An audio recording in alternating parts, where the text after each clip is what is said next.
Welcome everyone to this webinar on the changes to Seller Fulfilled Prime. This will be an English webinar and we'll be looking today at the changes and some of the product changes as well, some of the new Prime requirements. We'll be looking at how to enroll into Prime, your performance measurement, and how to assess your performance as well. So diving right into these changes, as of June 21st, 2023, these changes to the eligibility requirements were implemented in Germany, France, Spain, Netherlands, Poland, Sweden, and Belgium. The seller's performance evaluation starts at the end of August, and I'll give you a quick overview now at what performance exactly is evaluated, and then we'll dive into more detail as this webinar continues. So looking at the eligibility criteria, we measure on-time delivery rate, and I'll give you a breakdown of that later as well, what that exactly is. Valid tracking rate, your delivery speed, which has become, which used to be at 1 to 2 days, but you're a little bit more flexible with that now, depending on maybe your product. Your cancellation rate, and free shipping and free returns. You can now, under carrier choice, you can now freely choose your carrier as long as the prime requirements are met by said carrier. Your products are now divided into 4 tiers based on their dimensions, weight, and price. Again, we'll be diving into what exactly makes those product tiers in a second. But with all these changes, your shipping template can now be adjusted in more fine detail, even by region. And we'll look at how exactly you can do that as well. Buy shipping is optional, and it can increase your valid tracking rate. And also, in terms of your inventory type, one crucial change to Seller Fulfilled Prime and one super exciting change is the new cross-border possibilities for sellers. And we'll look at exactly what international possibilities sellers on Prime have now. But that's a super exciting aspect as well. So diving right into the product changes, here we have the 4 tiers. You can enroll into one of these product tiers or into all of them, depending on what your SKUs are and what your products are. And if you are eligible, Prime eligible as of June 21st, you don't have to re-enroll. You'll be automatically eligible for all of these.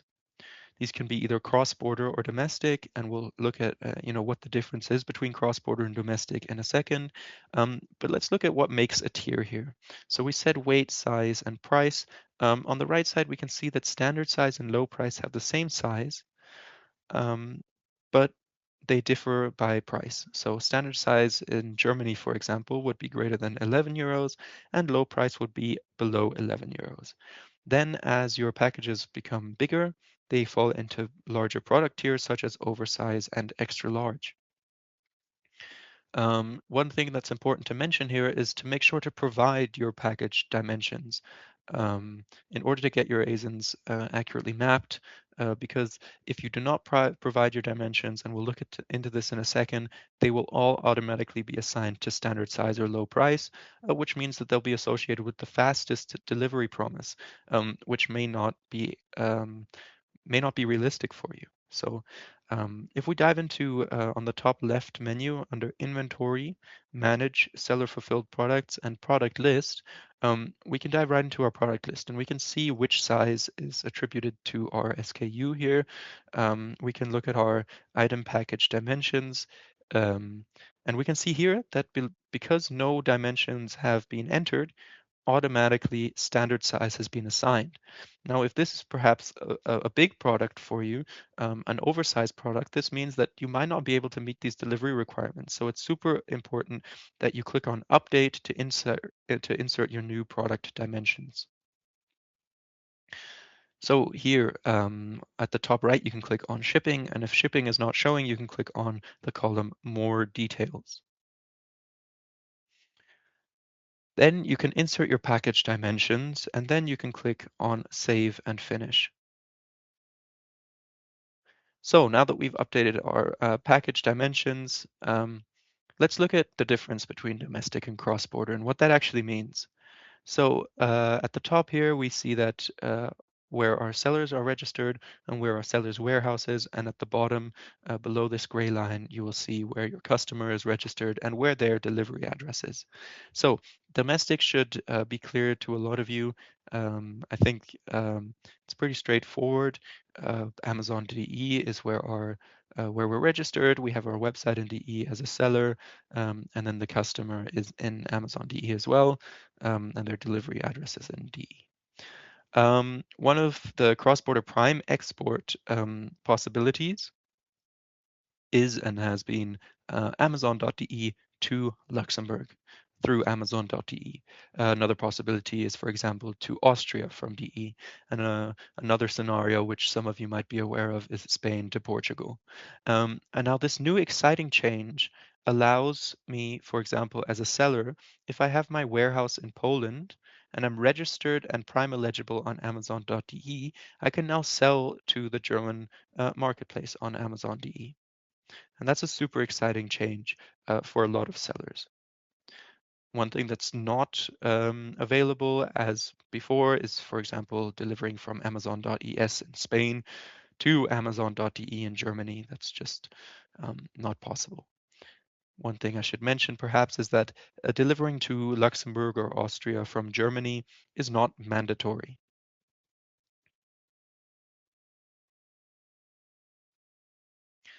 So let's take a deeper look at these new seller-fulfilled prime requirements. So your enrolled offers must meet these requirements. On an account level, these requirements are to be available nationwide, to have your product available all across the nation, and to offer free shipping in all cases and free returns in a lot of, if not almost all cases. We'll talk about some minor exceptions, but uh, we'll get into that as well. And then on a tier level, these might differ slightly, but you have your delivery promise targets of 1 to 6 days. Your on-time delivery rate has to be greater than or equal to 90%. Your valid tracking rate, in 99% of the case, you have to provide a valid tracking rate, and you may not cancel more than 1 in 200 orders or less than 0.5%.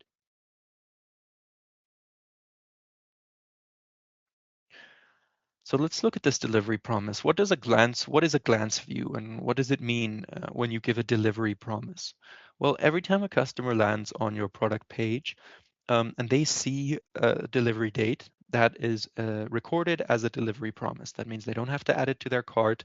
It's just as soon as they see a delivery promise or they see a delivery date, that's what we at Amazon see as a glance view. And these delivery promises can range from 1 to 6 days and vary by product tier. So on the right here, you have a chart of the product tiers.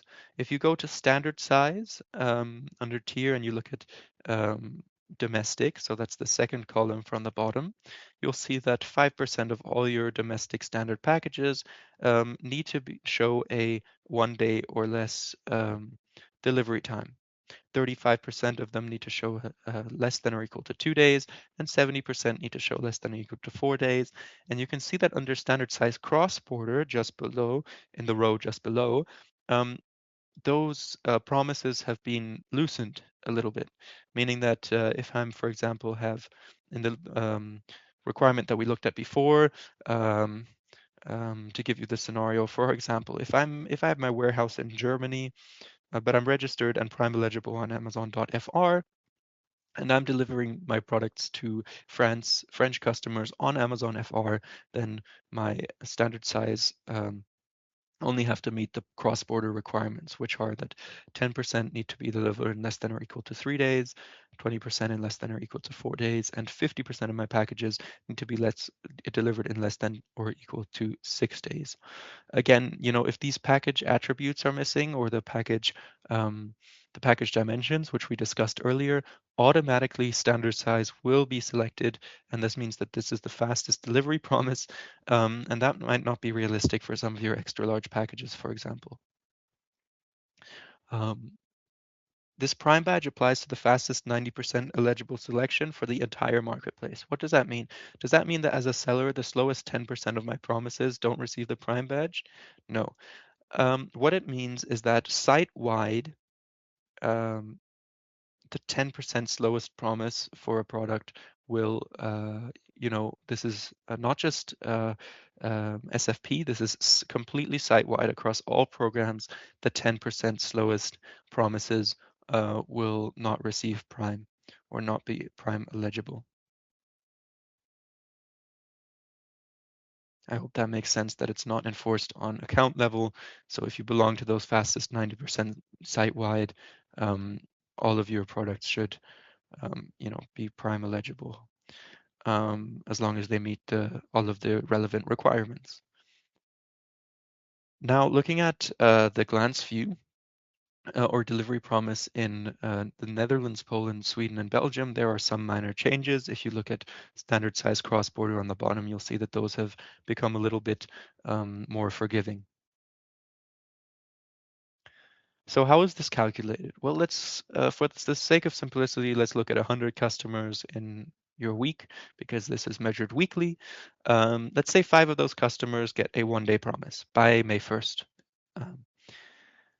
And that means that you're meeting your 5% requirement for standard size domestic. That means the 5% see a delivery promise of less than or equal to 1 day. Let's say 30 more of your customers see May 2nd. That means in total, 35 customers, or 35%, see a promise of less than or equal to 2 days. So you're meeting that requirement too. And let's say that 35 more customers receive a delivery date of May 4th, or 4 days or less. That means a total of 70 out of 100, or 70% of your customers are receiving a delivery promise of less than or equal to 4 days.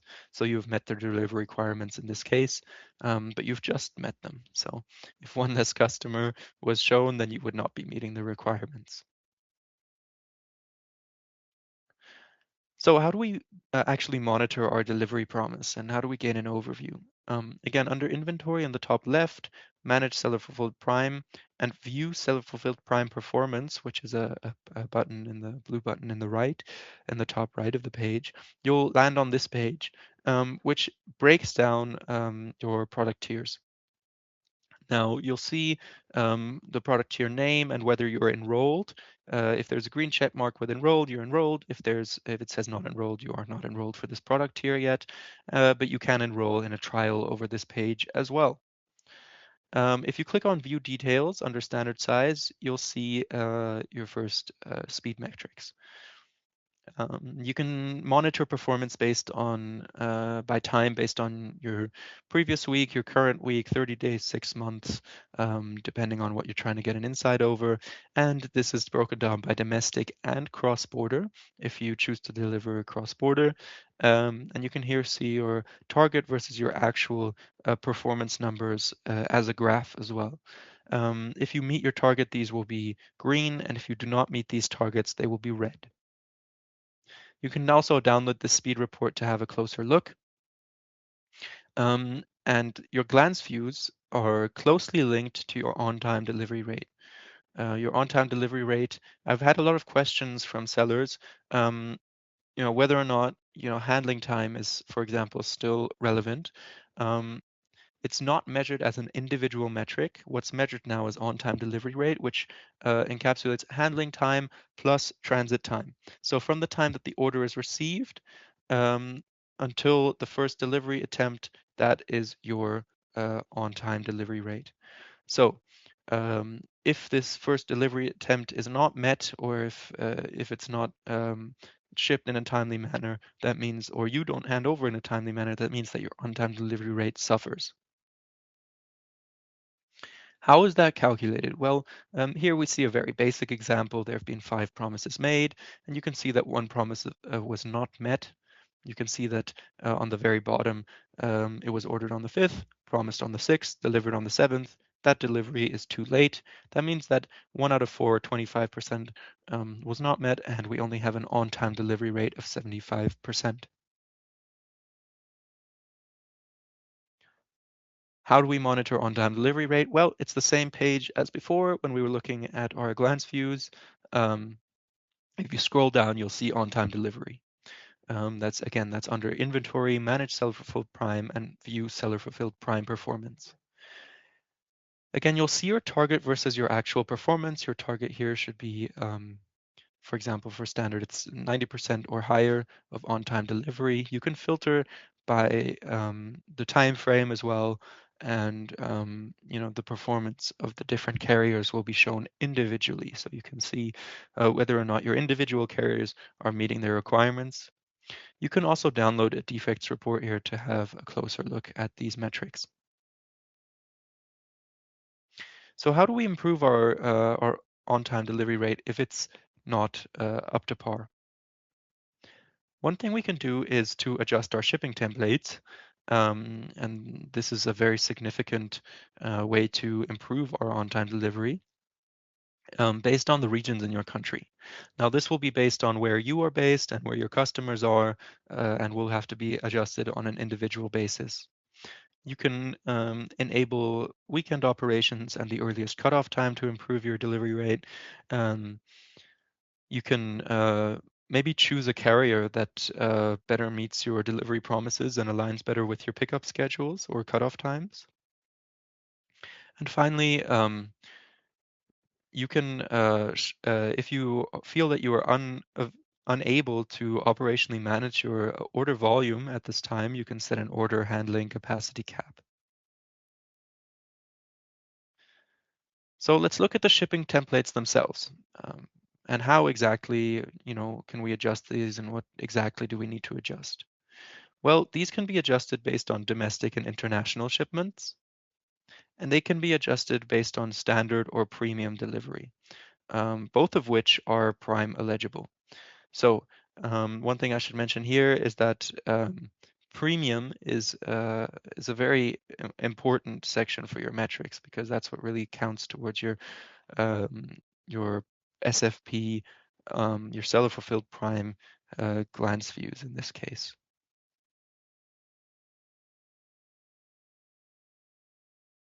So in Spain only, we see that we have the availability of shipping settings automation.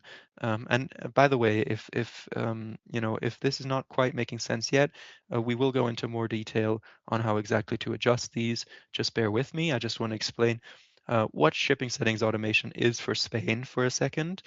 So Amazon will enable carrier-specific delivery region and transit time automation based on historical data, based on historical performance, warehouse locations, and different data.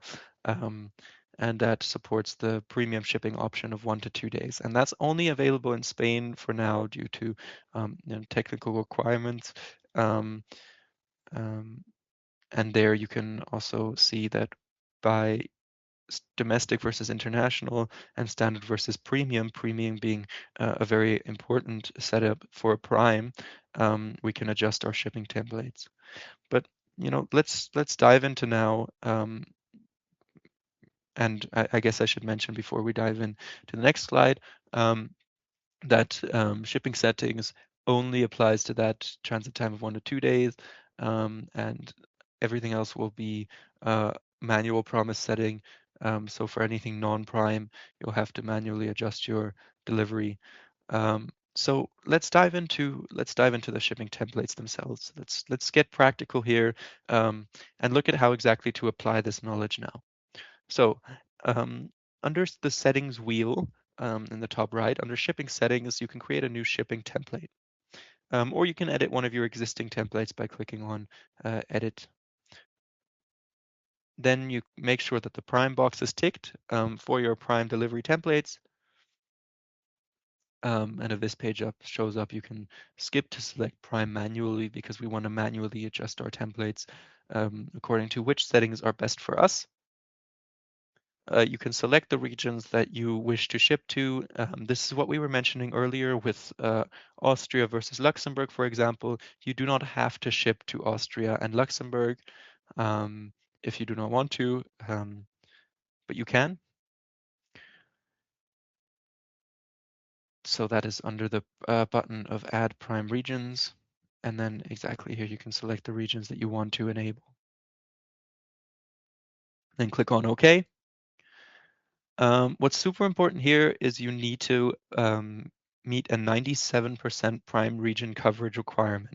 In Germany, that means you have to deliver to every postcode in your prime settings. This is what your new setting template should look like. You should have standard and premium delivery. Here, let's make sure you have the coverage.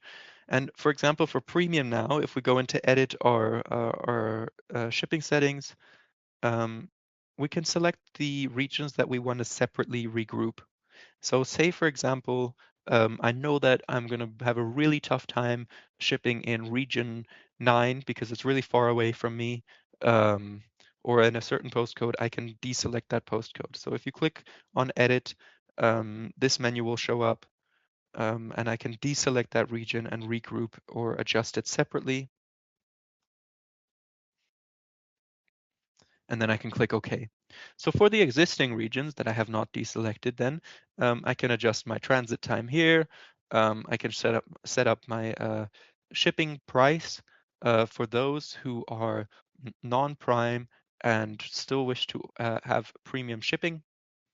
And then I can click on this yellow button for add new region for those regions that I want to regroup. So say if I've deselected region 9 in the previous step, I can reselect region 9 and adjust a separate transit time.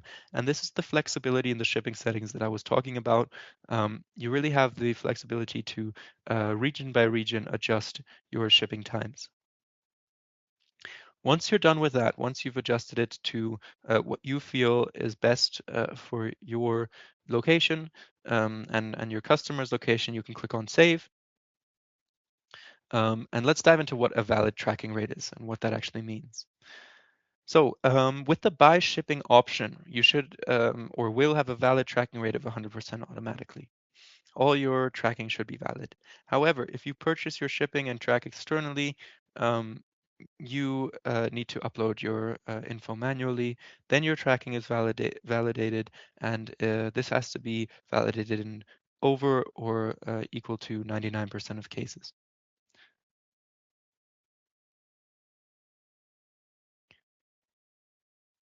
So in order to have a valid tracking ID, it must have a first scan from the carrier. And like we said, 99 of 100 need to be valid.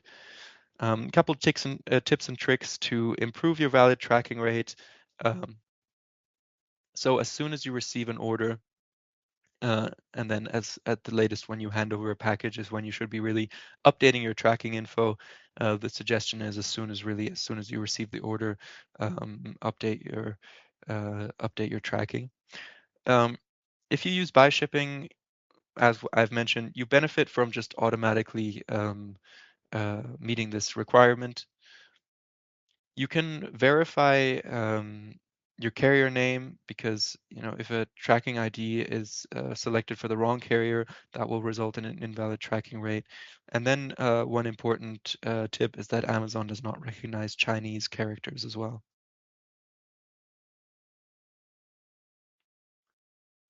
What does it mean if we want an order cancellation rate of less than 0.5%? Well, essentially that means 1 in 200 or less of your orders need to be canceled by you. However, if your customer requests to cancel officially through the platform and submits an order cancellation, you can cancel the order and this will not count against this cancellation rate metric. So what are the impacts? What are the scenarios that impact your cancellation rate and which scenarios do not? If your customer messages you and submits a customer inquiry saying, hey, I'd like to cancel my order, but has not made an official cancellation request, that has the danger of impacting your metric.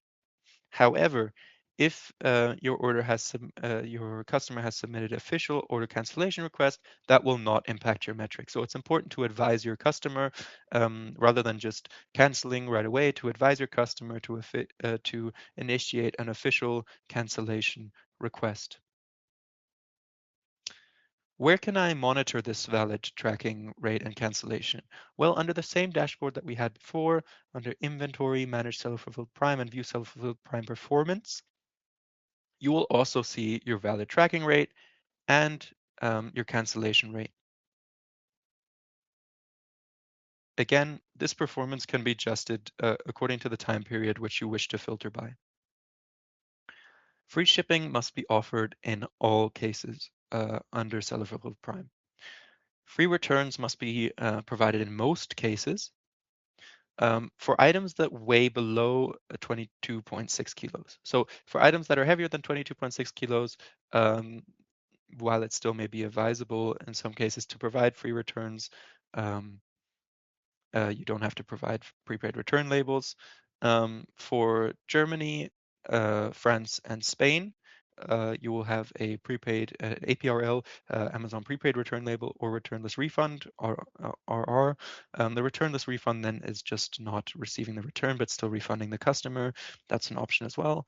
And for the Netherlands, Poland, Sweden, Belgium, you will receive a merchant return prepaid label, or MPRL. Or again, the returnless refund is also an option.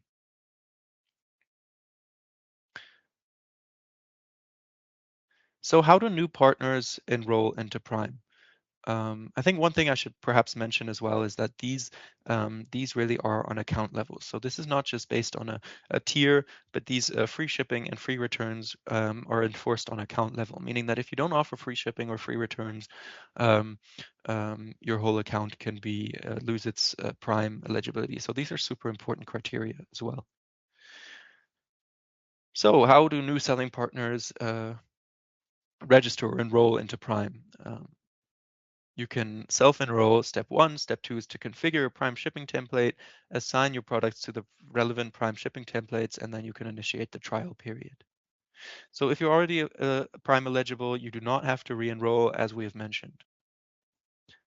So under the link below, you can self-register on Seller Fulfilled Prime. You can then insert your contact info, choose the product type which you wish to enroll for, and you can then agree to the program terms related to speed requirements, to your performance, free shippings and return, and get right into it. So you'll automatically have a Prime shipping template created for you in Seller Central, and you can set this up and adjust it manually under Settings and Shipping Settings. And we've discussed how to then adjust that template. And under Inventory, Manage Inventory, you can see an inventory list, and you can see here which Prime shipping template you can select here. Sorry, which Prime shipping template you want to select for each SKU. And you might, if you have different product tiers, for offering different product tiers, you might want to do different shipping templates for the different product tiers, for example. Yep, so you can select these, select a few at a time if you like, and select the Prime shipping template. Now, I get the question from sellers who have a lot of SKUs, can I do this in bulk? Because obviously doing this for a few thousand SKUs, for example, might be tricky, which is understandable for those of you who have really large stores, and it might not be realistic to do it like this. You can also do this via flat file, of course. You can download an inventory flat file under catalog, download spreadsheet, and get the price and quantity template. You can insert your unique SKU, write the name of your shipping template, and then save as your Excel tab as a .text file, which you can then upload to catalog, add products via upload, and upload your spreadsheet. Okay, and then you can select the flat file off your computer and click Upload File. So let's have a little bit of a closer look at the trial period. So while you're in the trial period, your Prime badge will not appear. After you are successfully enrolled, it will then appear. The trial period means that you have to meet a minimum of 25 packages have to meet the Prime requirements by the end of the 12th week. and by a minimum of 4 weeks, which means that we check every week whether or not you're meeting those requirements. And after 4 weeks, if you meet those requirements, you are prime eligible. If you don't meet those requirements after 4 weeks, you'll roll into the next week, and your aggregated performance will be checked. And then if by the end of the 12th week you really continue to not meet these performance requirements, you'll be removed from the program, but not to fret, you will be eligible to reattempt a new trial period.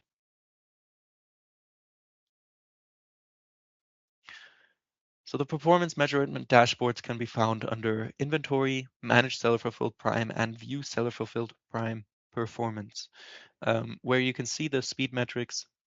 You can monitor your speed metrics such as delivery promise. You can see your fulfillment metrics such as your on-time delivery rate, your valid tracking rate, and your cancellation rate.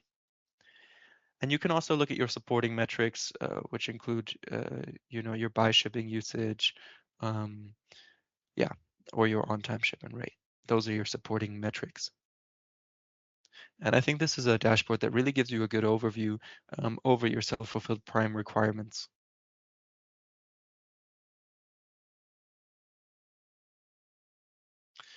So how is performance actually assessed? You heard me previously refer to, product level and account level. I talked about free shipping and free returns being enforced on account level. What does that mean if something is enforced on product tier level? Well, it means that as a seller, if I'm offering all four product tiers, for example, I do standard all the way to extra large packages. Um, and for example, for extra large, I am not meeting my valid tracking rate or my on-time delivery. That means that I will only lose my prime eligibility for that particular tier. The other tiers will continue to be enrolled, and I will only need to re-enroll in the trial period for that particular tier. However, if you do not meet your free shipping and free return requirements, that's enforced on account level, meaning that you will lose your prime eligibility for all of your product tiers at once.